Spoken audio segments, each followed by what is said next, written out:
Hey friends, welcome to week 3 of our 12 Keys in 12 Weeks series. This week we're hopping up another perfect fifth to the key of D. If you're just joining us, remember that all of the worksheets that we're talking about and all of the exercises here are available for free on my Patreon page so that everyone can learn these 12 different keys, so that you're not inhibited in your uke playing by just playing in 2 or 3 different keys. You want to have that option to put the key where it works for your vocal range or where it works on the instrument, and we're trying to give you that facility here. So we're going to start out with a D major scale, and if we go back to last week when we went over G major, we talked about key signatures and how in G there's always an F sharp. So we just put a sharp at the beginning of the line so that we know to always play an F sharp instead of writing them all over the piece. As we go up this next fifth to the key of D, we're going to maintain that F sharp, but we're going to add in one more sharp to keep our intervallic relationship the same so that this sounds like a major scale. And to do this, we're going to add in a C sharp. And as we go along, you'll see that this order of how sharps and flats are added to keys are very consistent. But for our purposes today, we're just going to have F sharp and C sharp. So our D major scale is going to go a little bit something like this. We'll be starting on the 2nd fret of our C string. That is our D. And then we're going to play an open E. The F sharp that we played last week on the 2nd fret of our E string. And then we're going to have a G, which if you're playing low G uke, you can play on the 3rd fret right here of your E string. If you have high G, you can also play the open string.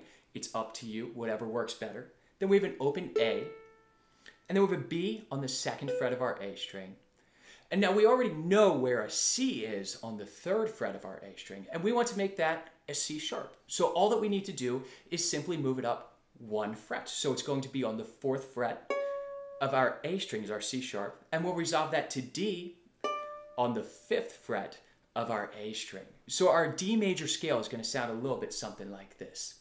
D, E, F sharp, G, A, B, C sharp, D. And we'll come back down. C sharp, B, A, G, F sharp, E, D. Once we're used to this scale, we can use the notes contained in the scale that we just played to build our broken chords or arpeggios so that we can get the harmonic movement for this key in our head. So we're going to go each of these chords in order. So we're going to start on a D, then E minor, F sharp minor, G, A, B minor, and C sharp diminished. We've gone over this in a couple other videos as far as chord scale, so I'll put those links down below so that you can check that out if you're not familiar with how to build these chords over top of the scale. So our arpeggio exercise will sound a little bit something like this, utilizing each of the notes contained in each chord of the scale. So we'll start on D major, then to E minor, and then to F sharp minor, then G,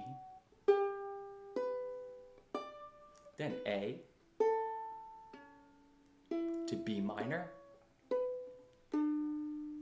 C sharp diminished.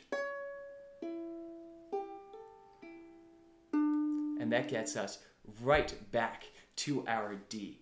So once we're comfortable with this, we can move through and strum all of the chords that are contained in this key. And as with all of these lessons, we want to add in just something new besides the chords and scales each time. So what we're focusing on with the chord voicings that we're using here, which you may not be overly familiar with, is to keep the leading tone in the top voice. So if you look at the notes that are played on your A string in this exercise, see that they're all a whole step or half step apart. They're very close so that our ear can better hear that harmonic movement. There are different ways we could voice this where the chords would jump around a little bit more, but you'll see that this creates nice, smooth transitions so that we can start thinking about voice leading, which helps a lot when we're constructing chord melody tunes. So we'll start our D major chord, 2-2-2 open, which is the one you're likely familiar with. And then we're going to go up to E minor, again, a very common voicing, open 4-3-2. And then for our F sharp minor, what we're going to do is we're going to keep this treble voice going up. So we're going to play that C sharp that we just learned on the 4th fret, but we're going to play 2, 1, 2, 4, which might be an F sharp minor voicing that you're not familiar with. But if you listen, we're now going to go up to G another voicing you might not know. While we could just play this G here, we're going to keep that ascent going in the line. So what we will play is a bar chord. It will be 4, 2, 3, and then 5. You can do this with just an individual first finger. I prefer to just bar it and put this shape up like this. So we get that D on top. And then we're going to start coming back down as we get to that A7th. We could play an A, right? 2, 1, open, open. But then we'd be jumping down from this to this. But we have a C sharp in our A major chord. So why don't we just play that C sharp on the 4th fret here, much like this, and listen to just how it sounds a little bit different. So we don't have that jarring motion of the jump. And then we're going to B minor, and we'll go back to the 5th fret. So we'll bar across the 2nd fret. Your ring finger will play the 4th fret on your G string, and then your pinky will play the D on the 5th fret. There's your B minor chord. And then C sharp diminished. You might be familiar with this shape. It's open, 1, open, 4.